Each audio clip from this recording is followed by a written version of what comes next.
I want to make sure that I ask you about stroke, diabetes, and heart disease. You have some really interesting data that people who take on this practice of getting into nature can actually improve their health outcomes beyond just being able to focus better. Right. So there's, there's all this incredible work on physical health benefits of nature. Now, of course, mind and body are united. And, that's one thing that we talk about in the book, that it's mind, body are united, and then we have to deal with the environment too. But it's interesting that there have been these studies about these incredible physical health benefits that people get from interacting with nature. And one of the most incredible ones, I don't know if you're familiar with this, Andrew, was a study done by Roger Ulrich in the 1980s. And what Roger Ulrich was looking at was a hospital corridor in this hospital in Philadelphia. And he looked at, in these hospital rooms, what view did they have out of the window of these hospital rooms? And some of the hospital rooms had views of modest nature, like a tree and some shrubs. Others were just looking out to a brick wall. And it was interesting that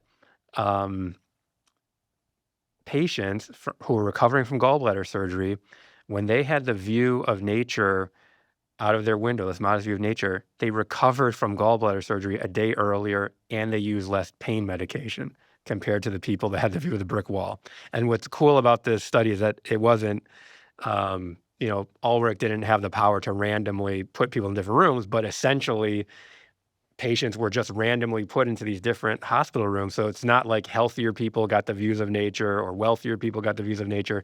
These patients were just randomly placed into these different hospital rooms. And the ones that have the modest view of nature recovered faster from gallbladder surgery and used less pain medication. And you got to be thinking, what's up with that? Like, what's the mechanism there? I don't think it's air quality. I don't think the people with the views of nature somehow exercised more.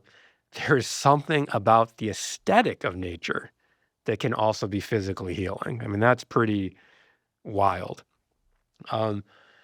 We kind of followed up on that in a study that we did in Toronto, which was kind of cool. We had health data from about 30,000 people in Toronto. And then we had two incredible data sets to quantify green space in people's neighborhoods that then we then could relate to health. So the University of Toronto Forestry Department had a data set where they cataloged every single tree on public land in the city of Toronto. So we had data for 580,000 trees in the city of Toronto. We knew the species of the tree and the diameter of the tree at breast height, basically saying how old the tree was. And then my student, Omid Kardan, calculated basically how much tree canopy each individual tree provided. Then we had this other data set that was satellite imagery of the whole city of Toronto, where we could quantify all the other trees that were like in people's backyards or something like that. And from those data, we basically related the health data to the tree data. And we found, so for one variable, subjective. So how healthy do people think they are? How healthy do they feel?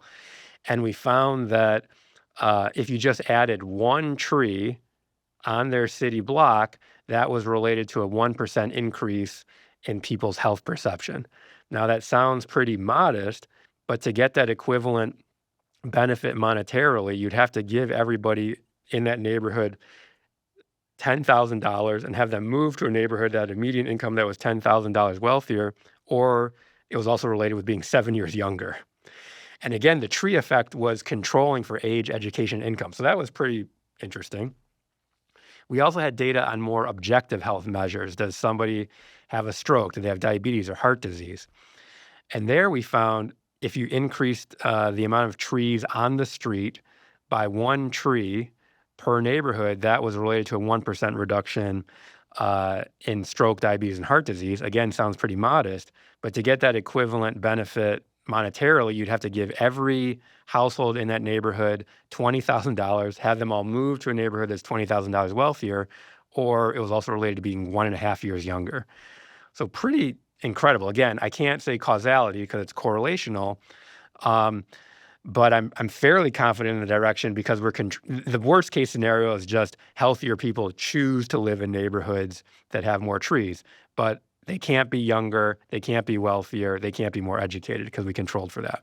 Now, for that study, maybe the mechanism could be air quality, or maybe the mechanism could be, maybe people are more willing to exercise if there's more trees on the street. But pretty incredible stuff that just increasing the tree canopy a little bit, you could get these physical health benefits. That is impressive. For people that don't have the opportunity to plant more trees in their neighborhood, would getting and tending to an indoor plant have any positive effects? So people have found some effects of having indoor plants.